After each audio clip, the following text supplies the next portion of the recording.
everyone, Anthony from DigiAuth here.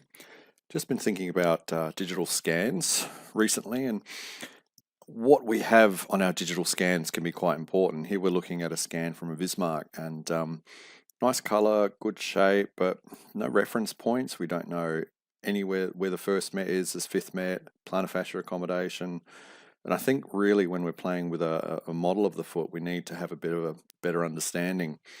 So this is the model we're looking at from an iPad scanner, and you can see this is poorer because we don't even have color outlay on this. We can't mark the foot, and if you can't mark the foot, you can't measure it to make sure that you've got the right shape. So if we go back to the Vismark, you can see on this scan we've got points marked. So we've got a control point where we want to put our medial heel skive. We've got the plantar fascia spot. We've got the bisection of the posterior heel, calcaneal bisection. The joy with this sort of scanner is that you can actually mark your subtalar axis, and I think that's really important because when it goes to modeling the orthotic device, you need to be able to know where that subtalar axis is so that you can then model the supinatory control, the wedging for the supination moment increase. That's going to be medial to the subtalar axis.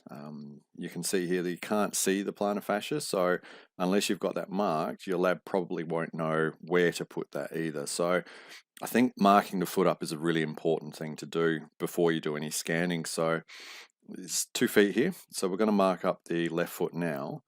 Always usually start with the bisection of the first and the fifth, or just a point on them so you know where to have those.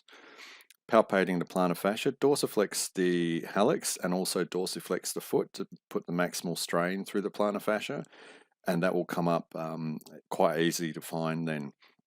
Mark that in, and then what we do is we pop a dot into the middle of the heel and bisect the heel. This is just your groundmost contact point of the heel.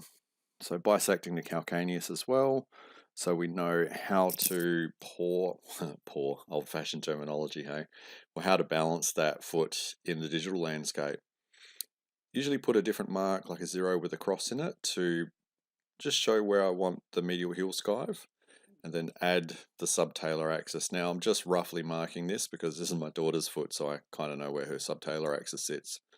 But now we've got all of that, we can actually play with that model more and consequently build a much better orthotic device.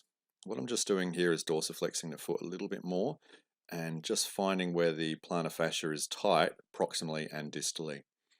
Well, I hope you can see that this is important, and yeah, look out for our next video.